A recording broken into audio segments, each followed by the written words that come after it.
Welcome to the end of another week of Bible time. This is the Friday edition. We're going through the Old Testament, and I trust that you're finding this really helpful. Although let's admit it, we're not as familiar with the Old Testament as we are the New Testament, probably, and we aren't as familiar with the Old Testament as we should be. Let's just be honest. So this is really good. This has been very helpful. I'm enjoying going through the Old Testament together. And really understanding the Old Testament will help you understand the New Testament, because the New Testament is built on the revelation found in the Old Testament. And we're going through the book of Job, and we're seeing some amazing things here in this book, and we're going to see some more today as we look at chapters 25 through 27. And I hope that you're reading these chapters.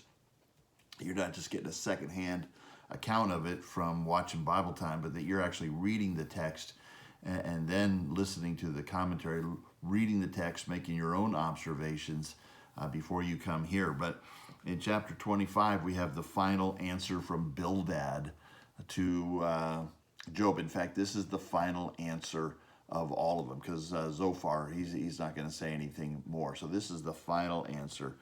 And it's like they come to the realization they have no answer to Job.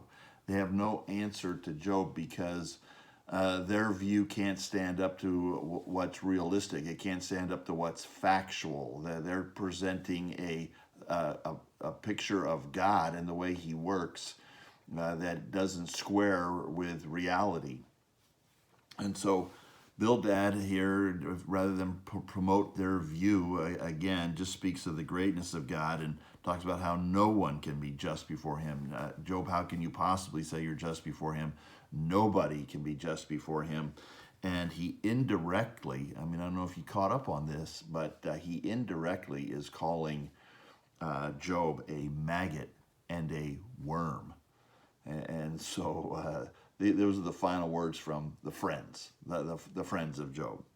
And Job starts off chapter 26 really giving them kind of a sarcastic answer, about how great their help has been and how wise they are. He sarcastically replies, and then Job rightly, if you read chapter 26 carefully, he rightly declares God's majesty. Now here's something that's very important for you to understand.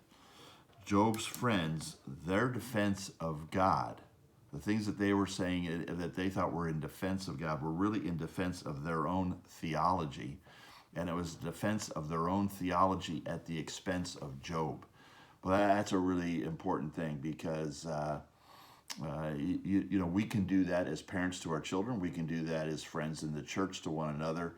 We can have a wrong view of theology, and we just keep promoting that view no matter who it hurts or how much damage it does.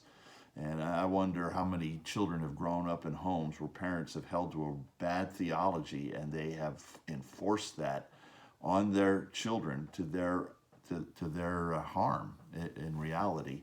That's why it's so important to know the Bible and to know the whole Bible, so that you can rightly represent the truth about God. And that's why I'm so glad that we're having this opportunity to do this and to see not only the majesty of God as He's put on display, but to learn the dangers of wrong views of God. You got to admit, these three friends, some of the things they said were right. Some of the things were true, but it wasn't completely true. And so in that case, it wasn't really helpful to Job. In fact, they were out to hurt Job, really.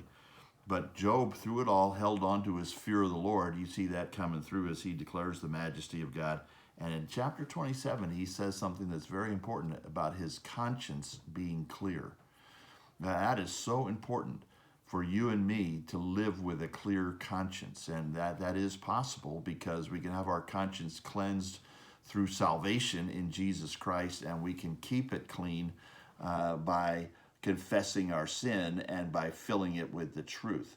And so that we can live with a clear conscience. And so no matter what's happening around us or what our others are saying about us, we can live with a clear conscience before God. That is so important, because if you don't have that clear conscience, you'll get pushed around by your circumstances. All kinds of questions and doubts will come into your mind, and you will cave in to what others think about you. That'll become more important than what God thinks about you and about having a clear conscience before God. That is so critical. And that's a principle that's taught all through the Bible, the importance of a clear conscience. And in verse 11, Job says to his friends, hey, I'm going to teach you about God's power. You're wanting to teach me, I'm gonna teach you about God's power, the truth about God's power. And so there's important things to notice here in the interaction between Job and his friends, the importance of having a right theology. If you want to have a enduring, triumphant faith like Job, you have to understand the truth accurately, and you have to walk with a clear conscience. That is so important. But one last thing, just in closing, as we end out this week, just something for you to chew on over the weekend. Chapter 26, verse 7. It says there in the second half of the verse that God hangs the earth on nothing. God hangs the earth on nothing. In other words, it's just suspended out there in space. You got to think about this. This is the oldest book written in the Bible. It's maybe written 4,000 years ago. How does Job know that? How did Job understand that? And even when he talks about verse 10 that he inscribed a circle on the face of the waters, that talks about how he recognizes the earth is a sphere. It's a sphere that's suspended out there in space, hanging on nothing. Was that the common view amongst people living way back then? Not hardly.